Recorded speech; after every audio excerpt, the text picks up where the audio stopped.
please help me welcome to the stage from the Rotary Club of Moraga, California, USA, past President Cliff Dochterman.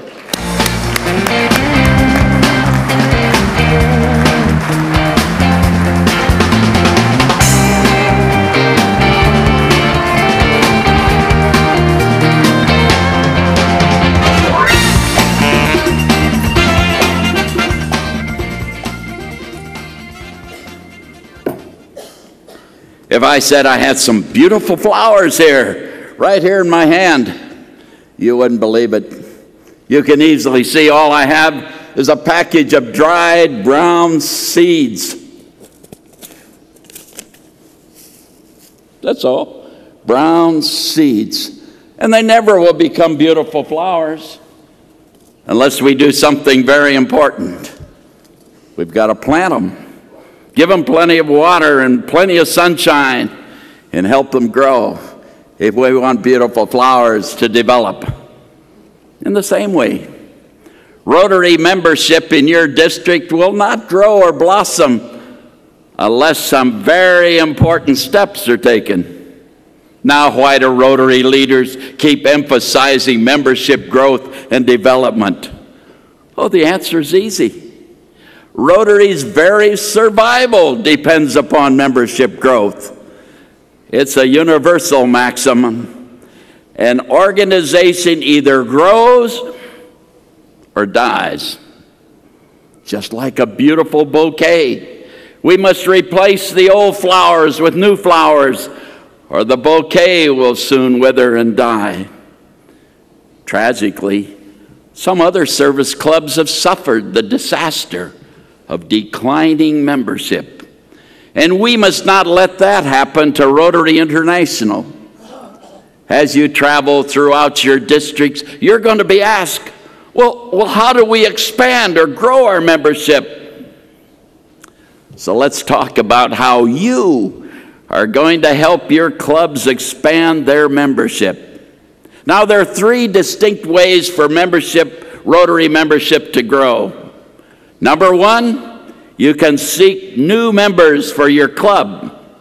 Number two, you can retain your current members in your club.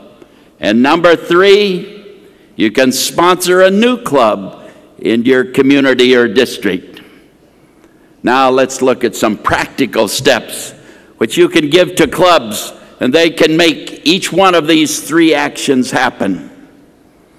Number one, Rotary grows when we seek qualified new members.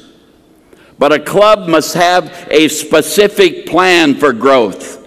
The plan can take various forms, but the plan or the goal for the club must be measurable. Just to say, our club needs some new members. That's not a goal. That's not a plan at all. It must be specific. If you say, we're going to bring in one new member each month, that's a real goal. It's measurable, it's accountable. Now, how are you going to find a new member? Your specific plan could be based upon a team approach with several members of the club on each team. The team will meet and identify qualified business, professional, and community volunteer leaders who really should be in a Rotary club. And then the team members will visit the business establishments and talk with the managers and supervisors. And they'll also discover executives who may work in an office from their own home. They should seriously consider persons who may be primary volunteer leaders in the community, even though they are not attached to a specific business or profession. Another plan is to identify prospects by assigning 2 members of the club to visit the establishments which are not represented in your Rotary club. Representatives should be invited to Rotary as guests and learn more about Rotary. Now, a third plan could be to establish 1 club meeting per month as a visitor's day, to which all club members would invite a friend or a prospect to enjoy the program and learn about the good work of Rotary in their community. Now, a fourth plan is designed around Rotary Foundation alumni. Seek out those who have been ambassadorial scholars, a member of a group study exchange team, or a former member of Rotaract in your area.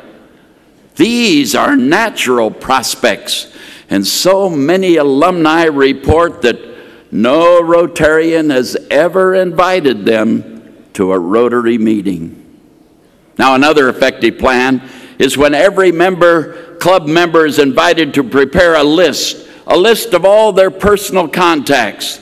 Name their accountant and their attorney and their dentist and their physician and their minister and their adult sons and daughters and business dealers or suppliers or insurance executives and other individuals whose services they seek and use. And then take these lists, and your membership committee may go down the list and may create a whole list of prospects to be guests to the club. And frequently out of that list, many membership prospects develop.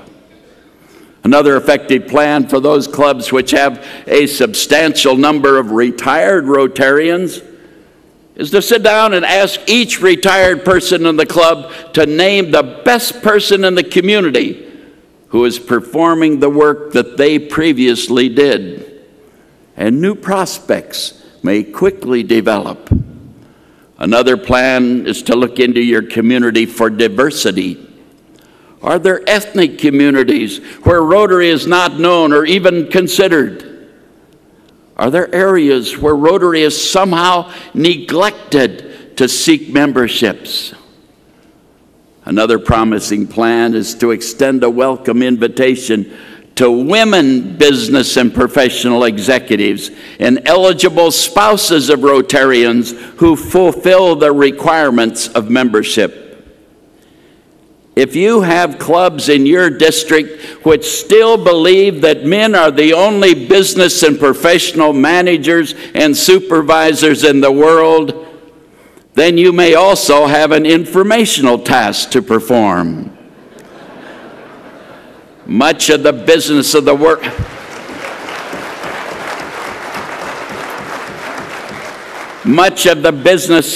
world is being conducted by outstanding women, and they deserve to be in Rotary.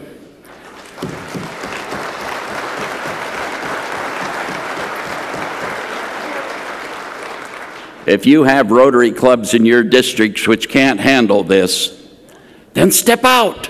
Organize a new club which includes both male and female members who fully qualify to be members of Rotary. Oh, I'm sure there are other effective ways to identify and invite deserving men and women into Rotary.